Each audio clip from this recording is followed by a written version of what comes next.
అందరికీ నమస్కారం. Welcome back to our channel విజేత స్టడీ సర్కిల్. ఈరోజు మనం ఈ వీడియోలో వాట్సాప్, టెలిగ్రామ్ అలాగా సోషల్ మీడియాకి సంబంధించి యాప్స్ వాడే వారందరికీ ఒక మార్చి నుంచి మనకి కొత్త రూల్స్ అమలు కావడం జరిగింది.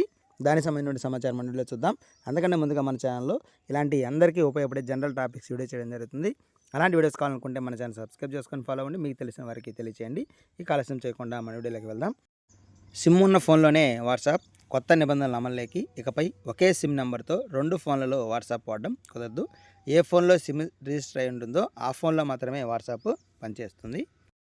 గతంలో మనం ఒక సిమ్ తీసుకొని వాట్సాప్ ఒక సెల్లో వేసామంటే దాంట్లో వాట్సాప్ క్రియేట్ చేసిన తర్వాత ఆ సిమ్ తీసేసి వేరే సెల్లో వేసుకొని అదే సిమ్కి వాట్సాప్ ఇంకొక సెల్లో కూడా తీసుకునే అవకాశం ఉండేది. అయితే ఇప్పుడు దాన్ని కేంద్రం కొత్త నిబంధనలు తీసుకొని వచ్చింది. ఈ నిబంధన వాట్సాప్ మాత్రమే కాదు, టెలిగ్రామ్ కానీ, సిగ్నల్ కానీ, Snapchat, share chat, Jio chat, ఈ విధంగా జోష్ అన్ని యాప్స్, అలాగే మెసేజింగ్ యాప్స్ కూడా ఇది వర్తిస్తుంది. ఇప్పుడు కేవలం మనం ఖచ్చితంగా ఆ సిమ్ దాంట్లో ఉంటేనే మనకి అది పనిచేస్తుంది. ఒకవేళ సిమ్ తీసేసినట్లయితే అది లాగౌట్ అయిపోతుంది. మరలా మనం లాగిన్ అవ్వాలంటే ఖచ్చితంగా ఆ సిమ్ని దాంట్లో వేయాల్సినటువంటి పరిస్థితి. ఈ నిబంధనలు మనకి మార్చి 1 నుంచి కొత్త నిబంధనలు అమల్లోకి వచ్చాయి. ఫోన్ నుంచి సిమ్ తీసేసినా, స్వాప్ చేసినా, అలాగే డీయాక్టివేట్ చేసినా సరే యాప్స్ పనిచేయవు. మళ్ళా ఒరిజినల్ సిమ్ పెట్టి అథెంటికేషన్ చేసిన తర్వాత మాత్రమే ఆ యాప్స్ అనేది పనిచేయడం జరుగుతుంది. ఈ నిబంధన మనకి ఇప్పటికే అమలైపోయింది. మార్చి 1వ తేదీ నుంచే ఈ నిబంధన వర్తిస్తుంది.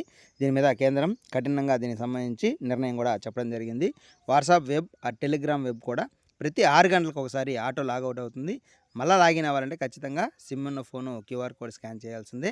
అలాగే cyber crimes, SIM swapping scams నియంత్రించడానికి కేంద్రం నిర్ణయం తీసుకుంది. వినియోగదారుల డిజిటల్ భద్రత కోసమే ఈ నిర్ణయం అని చెప్పి కేంద్రం స్పష్టం చేస్తుంది. ఇందులో ఎటువంటి మార్పులు ఇచ్చే అవకాశం ఉండదు అని తెలియజేయడం కూడా జరిగింది. ముఖ్యంగా గతంలో అబ్రాడ్ వెళ్ళేవాళ్ళు, మన దేశంలో నుంచి వేరే దేశానికి వెళ్ళేవాళ్ళు దీనికి సంబంధించి వాట్సాప్ నెంబర్ని అలాగే కంటిన్యూ చేస్తూ వాట్సాప్ అలాగే ఉంచేవారు. ఈ వాట్సాప్ కాలింగ్ కానీ, అలాగే వాట్సాప్ మెసేజ్ కానీ, చాటింగ్ కానీ ఇవన్నీ కూడా మనకి అదే నెంబర్తో వాట్సాప్లోనే వచ్చి ఉండేటి. అయితే వారికి కొద్దిగా ఇబ్బందికరంగా ఉంటుంది ఈ సమాచారం. అయితే మిగతా లోకల్గా ఉండే వారికి మాత్రం అంత ఇబ్బంది ఉండదు. కానీ వేరే అబ్రాడ్కి, వేరే దేశాలకు వెళ్ళినటువంటి వారు వాట్సాప్ పాత నెంబర్తోనే వాడుతున్నారు. అక్కడ కాలింగ్ మాత్రం అదే సిమ్లో ఇంకో నెంబర్ తీసుకుంటారు, ఇంకో సిమ్.